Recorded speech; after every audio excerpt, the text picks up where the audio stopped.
Hello everyone, Francesco Cipollone or Frank for Friend with Cyberwalk and Cybertalk. Today I come here to ask you a very important question. What are the techniques that threat actors use right now to gain initial vector access and persistent and move laterally in organization?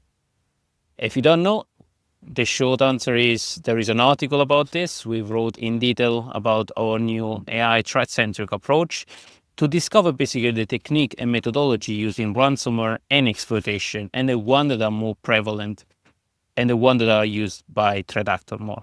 With Scattered Spider gaining persistence in most of the retail sector in the UK, Mark and Spencer to be the first one.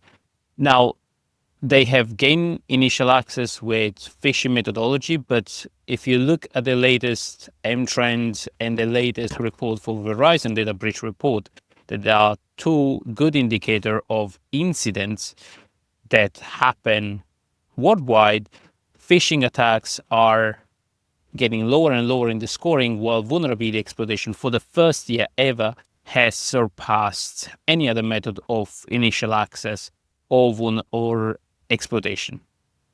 And vulnerability exploitation is the number one method right now and kept stable for the past 3 years. If you look at the report, with more than 30% of the incident derived from vulnerability exploitation.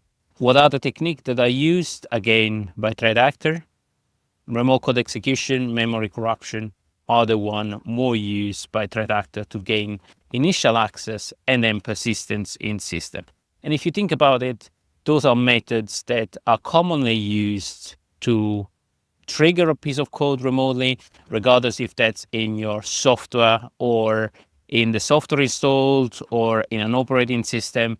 Those are methods that work throughout your life cycle of software. Either you purchase it, you build it yourself, it is in a library, it is deployed in a system. Remote code execution is a universal method to fundamentally trigger a vulnerability remotely. And if we look at example like Log4j, where a simple string could trigger a command in the system and in the application, and then operator will download the code from a different system, that is a very good, valid remote code execution. And because is executable remotely, that can be scaled. So obviously, any remote code execution or memory corruption type of threats are the one preferred by threat actors to deploy attacks at scale and gain persistence and automate, because us, we are trying still to automate as defender the defend techniques. But threat actors as well are trying to automate and are successfully automating attack exploitation and scaling those systems.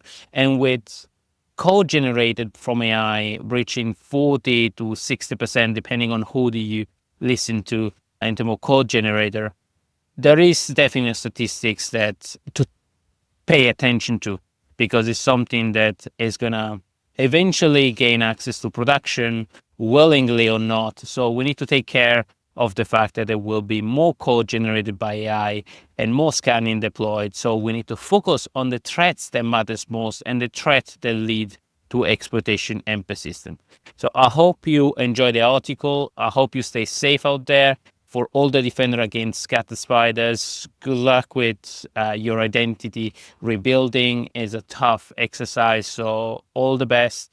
Stay safe out there and focus on the threat that matters more. Frank here, Cyberwalk and Cybertalk. Goodbye.